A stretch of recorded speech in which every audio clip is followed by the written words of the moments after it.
If I can emphasize anything today, it's that what you eat and when you eat it set conditions in your body, and those conditions can be very good for you or very bad for you, depending on when you eat. In fact, when you eat is as important as what you eat. I'll repeat that: when you eat is as important as what you eat.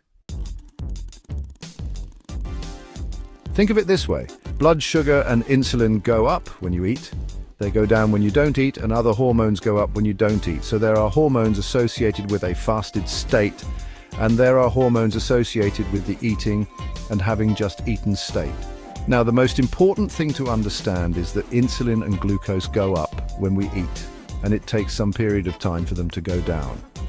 Even if we stop eating, they will remain up for some period of time and then go back down. It takes time. This is very important because if you look at the scientific literature on fasting, it's absolutely clear that the health benefits, not just the weight loss benefits, but that the health benefits from time-restricted feeding occur because certain conditions are met in the brain and body for a certain amount of time. Now, an important point about when the feeding window falls within the 24-hour cycle: it is very important that the feeding window fall during the more active phase of one's day. So for humans, that's typically in the early part of the day or the later part of the day, but not at night. Put very simply, there are a lot of data now pointing to the fact that eating during the nocturnal phase of the 24-hour cycle is very detrimental to one's health. In this study, they saw something really interesting, which was that not only did restricting food to a particular phase of the 24-hour cycle benefit things like lean body mass and fat loss and a number of health parameters that I'll talk about in a moment, but it also anchored all the gene systems of the body and provided a more regular, stable so-called circadian rhythm or 24-hour rhythm. This has now also been shown to be true for humans. So if you want to be healthy, you want your organ health, your metabolic health to be entrained properly. One of the most important things you can do is to eat at the appropriate time of each 24-hour day. The short takeaway from this is you probably want to think about and perhaps even engage in time-restricted feeding. One of the key pillars of intermittent fasting is that for the first hour after you wake up, and potentially for longer, to not ingest any food. The second major pillar that's well supported by research is that for the 2 and ideally 3 hours prior to bedtime, you also don't ingest any food or liquid calories for that matter.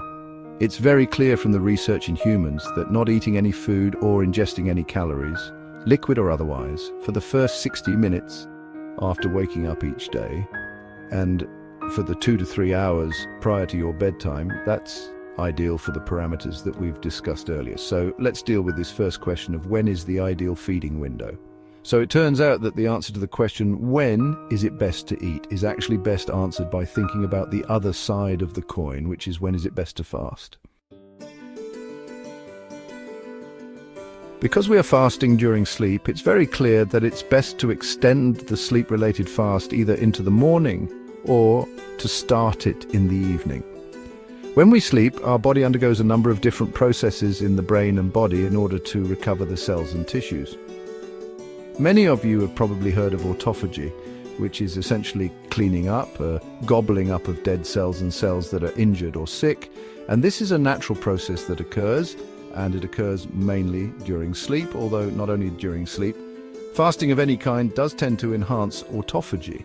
So you're already fasting when you're asleep, and how deep you are into that fast depends on how long it was since your last meal.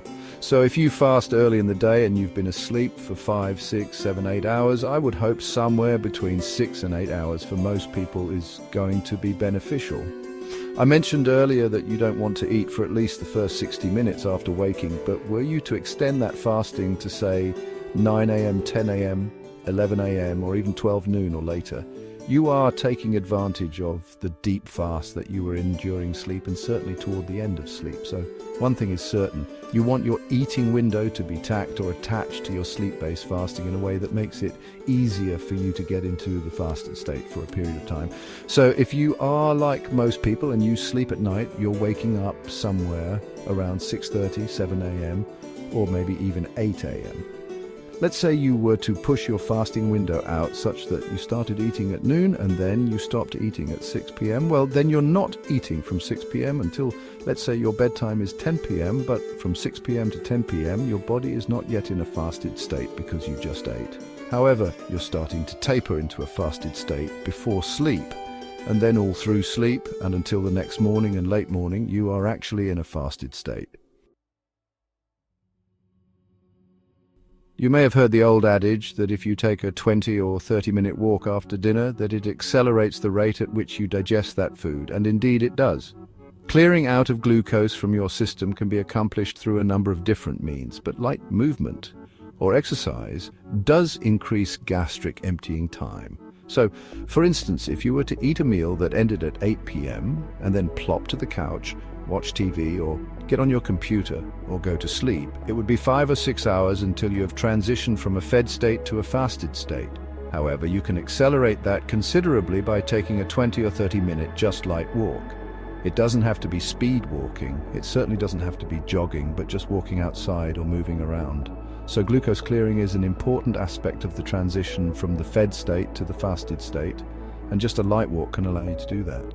It's not really about when you eat and what you do, it's about extending the duration of the fasting period as long as you can in a way that's still compatible with your eating. There are, of course, other patterns of feeding, and while some people have engaged in longer fasts of 24 hours, 36 hours or more, alternate day fasting, meaning eating one day, not eating the next day, or in some cases eating one day and eating very few calories, 500 or 600 calories the next day, has been tested. A few studies have also looked at eating a sort of maintenance level of calories for 5 days and then taking 2 days and fasting clear through or eating very few calories, 300 or 500 calories. But alternate day fasting has gotten the so-called safe bill of health. This has been written up, meaning that people didn't suffer bone loss, they didn't suffer any major detrimental effects. It does seem that it can create significant weight loss and can help with obese individuals, that it can reduce resting blood glucose.